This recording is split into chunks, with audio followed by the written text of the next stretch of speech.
When Facepunch first blacklisted all of the Hogwarts roleplay servers, Star by Star Gaming immediately sprang into action to rebuild their server, more or less from the ground up.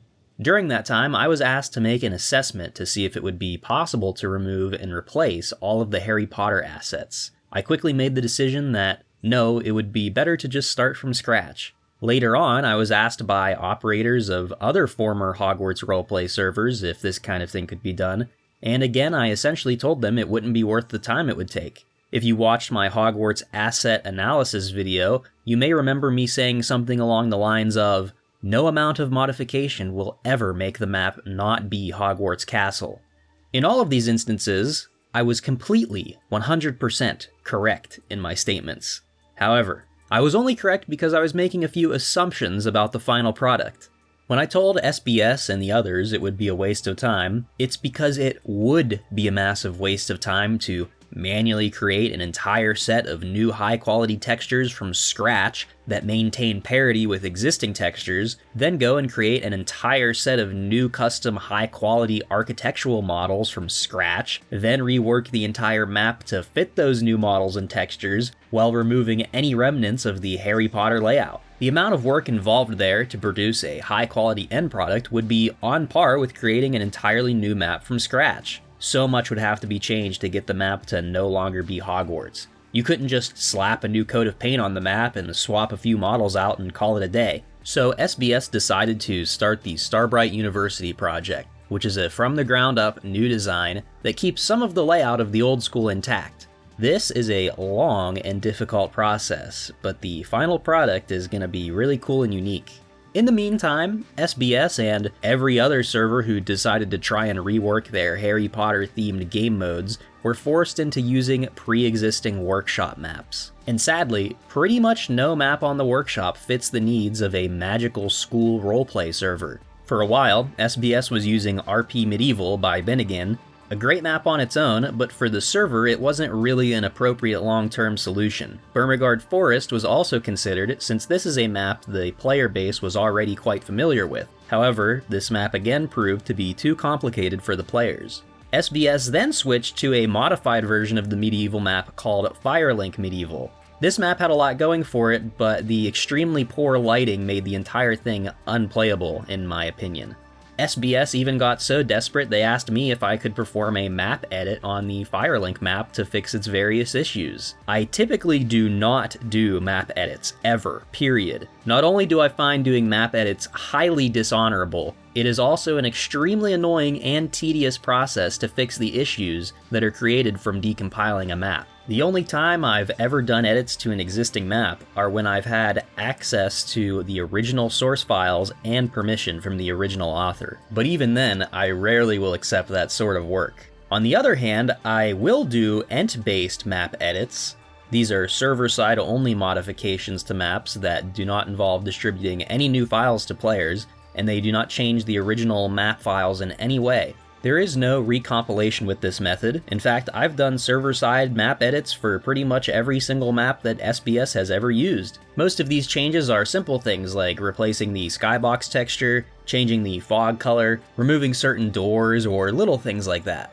There are actually very few limitations with these server-side modifications, thus they can range from a quick job to a quite tedious one. Regardless of complexity, it still requires someone like myself who is intimately familiar with the underlying systems that make up a source engine map. And by the way, if you're a server owner and you're interested in something like this, Shy Studios does offer this kind of thing as a service. Anyway, back to the main point, we do not normally do map edits. So when SBS asked to edit Firelink, I was hesitant, but I did make an attempt. SBS had already reached out to the dude who made the Firelink version, and of course he no longer had the original files, meaning I had to decompile the map. Well, I did that, then I spent some time fixing some of the parts of the map that had obvious issues, but when it came down to actually getting the map to recompile, it wouldn't.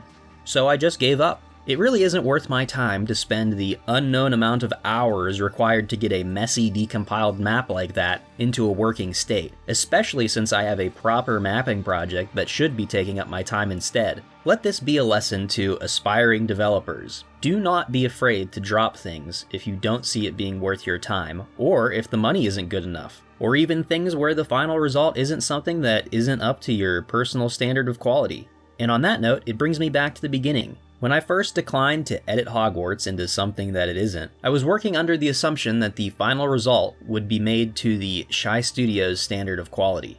Well, one morning I woke up and I had a thought. What if I simply didn't care about the quality? What if I, in order to make the SBS server actually playable, created some sort of Frankenstein map that had absolutely no content at all? Sadly, I didn't record the entire process, but I actually started out with the original version of Hogwarts, the classic, aka Overcast version. The first thing I did was quite a drastic move. I deleted every single model in the entire map, as well as the majority of the other entities, leaving pretty much only the lights left over. Then, I began deleting map geometry en masse. If we take a look at Hogwarts, there is quite a lot of stuff that I simply cannot use. First things first, the boathouse, and even the stairs leading up the hill. The two bridges are a no-go. Can't use the viaduct entrance at all since that's pretty much an exact copy. Hufflepuff Tower and the dorms gotta go, as well as the entire Great Hall building and its courtyard. Obviously can't use the Grand Staircase, or Slytherin dorm. In fact, all of the catacombs are pretty close to the movies, so those have got to go too. Potions room, the bathroom, Gryffindor and Ravenclaw common rooms, even the fancy hallway. So basically this entire half of the school has got to go. Now the other side, the side that actually matters for gameplay. We can't use the rickety Skyrim bridge since that's going nowhere now. Can't use the entire astronomy tower, that's gotta go. Dumbledore's office obviously. Herbology can't stay. And I think the towers on the wall is way too Hogwarts looking, so those have got to go too. So what even is left? Well, all 4 classrooms, the room where Dueling Club was, and the inner courtyard. Also, all of the outside terrain is my entirely own design, so that stays too. And it just so happens that those remaining bits are the most important areas in the entire map. You see, people didn't like my Hogwarts map because it was like the real Harry Potter Hogwarts. No, no, no, no. While it was quite accurate to the films, it certainly was far from perfect.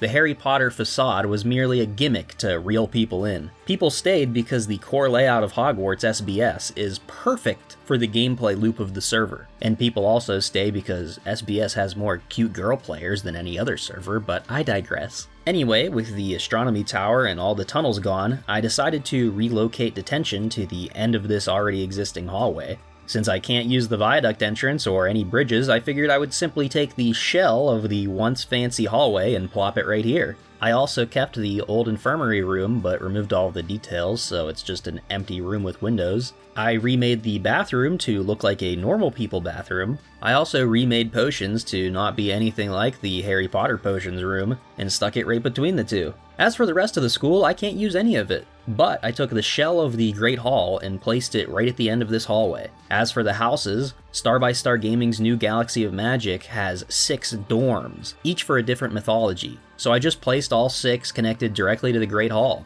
And that is basically the entire layout of the Forgotten School map. There's only a few other areas missing, such as an astronomy room and a herbology room, but I figure the server's staff can figure out some kind of creative solution to those. After some other minor changes, such as changing the Quidditch pitch into a battle arena, next was on to deciding the theme of the map. Sure, I could have just replaced everything with random textures, but I did want to, at the very least, follow some kind of thematic setting. I found a nice sandy brick texture, and instantly decided I would go with sort of a desert wasteland theme, almost Fallout Shady Sands style. This is also when I came up with the name, Forgotten School. This place was once a massive school of some sort, but after a great cataclysm involving a fat, stuttering pig, it was reduced to just ruins, and then maybe it was partially rebuilt at some point, hence why it looks so different. Nobody knows what it was like beforehand, and maybe the cataclysm never even happened and it's all just a story. Boom! Fresh Galaxy of Magic lore built right into the map. The last major thing I did was give the map some Half-Life 2 soundscapes. Obviously, custom soundscapes is way out of the scope for this project, but as long as a map has some kind of soundscape, people enjoy it a lot more. Oh, and I even made a night version since there wasn't anything that needed tuning besides the skybox and environment lighting. In the end, this new version actually has quite a lot of charm to it. The Half-Life 2 textures look surprisingly good, and the gameplay is even more simplified than before. But that is pretty much it, the full story behind SBS's Forgotten School. This map isn't on the workshop and probably never will be unless someone steals it. It also isn't anywhere on my website either. This kind of thing isn't really up to my standard of quality, so I wouldn't really promote it. But sometimes it's okay to break out of that standard if what you are trying to accomplish doesn't need it. In my case, I simply wanted SBS to have a map that meets the needs of gameplay while they wait for the real map to be made. This map also gave me quite a decent idea of how players will react to lower quality maps in the future. Gmod players don't really care at all what a map looks like, and since this map went over so well, I now feel a lot better about releasing a pre-alpha version of Starbright that also just uses Half-Life 2 textures. The players on the server will actually get to play on a super early development version instead of those early versions just being internally tested like we always did during map development before. And if you want to play on this map, just hop on the Galaxy of Magic server. I'll have a direct link to join in the description of this video. Once you join, the map has no protection, so you can just load it up in single player after you've downloaded it from the server. I guess if other servers wanted slightly modified versions of this map, I would do it for them if they have the money, but as of right now, the development for this map is totally finished and no updates will ever be made. If you liked this video, make sure you get subscribed, because next week's video should be extremely cool if all goes to plan.